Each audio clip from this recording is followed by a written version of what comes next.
Hello people, welcome back. This question is from GATE 2007 exam and is of the type true false. It's for 1 mark. So they have given you 3 statements. You need to tell which one of these 3 is correct. So let's read the statement number 1. It says the timeout value is set to RTT, that is round trip time measured during TCP connection establishment for the entire duration of connection. No, this is false. This value, timeout value, is dynamic. In case of TCP, timeout value keeps on changing throughout the duration of connection. Okay. But this statement is saying that it is set to some constant value throughout the entire duration of connection, and that value is measured during connection establishment. That means whatever value is measured initially when the connection was established, that will be fixed. This is incorrect. See, first let me just briefly explain RTT and timeout. Timeout is the minimum amount of time after which sender will assume that its packet has been lost and sender will resend it. Suppose this is the sender and that side is the receiver. Sender transmitted some packet. At this point of time, last bit of packet was put onto the channel. Okay. Now this last bit will be received by the receiver after some time. Okay. That means here all of the packet is received because last bit is received. Then this receiver will send the acknowledgement. Okay. One bit or very small amount of data takes this much time to travel to the receiver and then come back. This is called 1 RTT. Okay. Round trip time. And now when this packet was completely transmitted, that means at this point of time, you have to wait for at least 1 RTT before assuming that the packet has been lost. Okay. Because during this point of time, there is no chance that you will get the acknowledgement. Acknowledgement will be received at least after this time. Okay. Because this is the RTT. Now, timeout timer's value has to be greater than RTT. That means maybe after this much time, you will assume that now it has taken a lot of time for the acknowledgement and still the acknowledgement is not received. So maybe the packet is lost. Okay. And in TCP, this timeout timer keeps on changing. Okay. Why is it so? Suppose this is the sender. You are in India. Okay. You want to connect to some server in US maybe. Okay. This is the receiver. Now all the TCP segments will be sent in IP packets and routing is the responsibility of network layer. So suppose these are the routers through which data can travel. Okay. Now suppose the first segment took this path like this. So RTT for first segment will be something else. Maybe the second segment took this path like this. Okay. So for second segment, the RTT will change. Now because RTT is not constant, how can timeout timer's value be constant? That is the reason we use various algorithms to determine timeout timer. The various algorithms are the basic algorithm that we have already seen, Jacobson's algorithm that also we have seen, and Phil-Kahn's modification. Okay, that also I have discussed briefly. Now based on these algorithms, whatever algorithm you are using, you will determine how much must be timeout timer's value, and it will depend on the RTT of the previous packet. Okay, see, the RTT of all the packets as well as the previous packet will be used to estimate what will be the RTT of packet that we are currently going to send. Okay, this might not be accurate. It is just an estimate based on the previous scenario. Okay.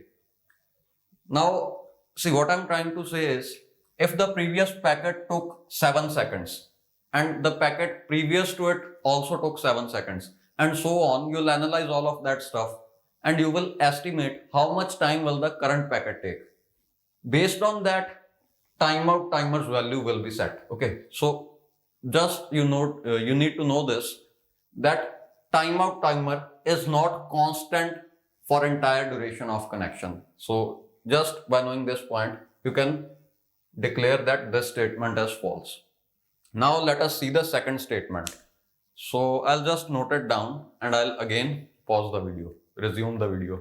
Okay, so I'm going to read the second statement. Just listen it carefully. It reads, appropriate RTT estimation algorithm is used to set the timeout value of a TCP connection.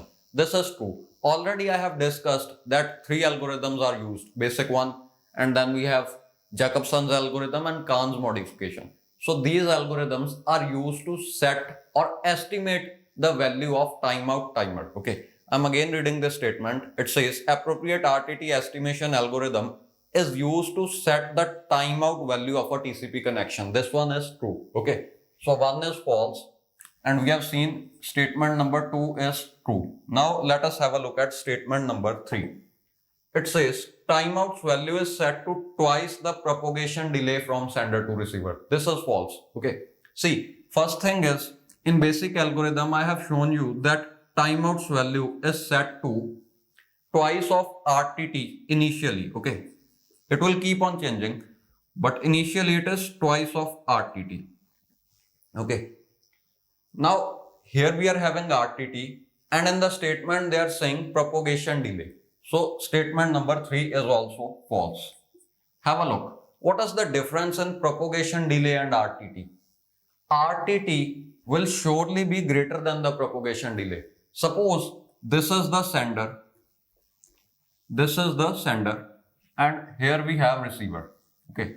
There may be a lot of nodes in this path from sender to receiver. Okay. So a packet might take this path. Now what will be the propagation delay? Propagation delay is how much time will one bit take on all of these links. But to this time, we also need to add the transmission time and receiving time on this router. Okay, here also there will be some transmission time and receiving time. Here also there will be some transmission time and receiving time. That means practically the RTT will be lot more than TP. TP is propagation delay. Okay. So one bit after being received by this router will not be immediately be transmitted. Okay. It will just keep the packet with itself for some time. For that time, it might be processing the packet. We have already seen that IP layer or the network layer will reduce the value of that TTL field. Okay. So and a lot of other modifications, calculating the checksum once again, will be done at this router. Okay, so it will not immediately forward. And one more thing, these are not the only two parties that are trying to communicate. It's possible that traffic on this router is very high. It is getting incoming packets from a lot of interfaces. Okay, so this link will be used to send the packets of this sender also as well as this sender also. That means RTT will further increased based on how much traffic is there. Okay.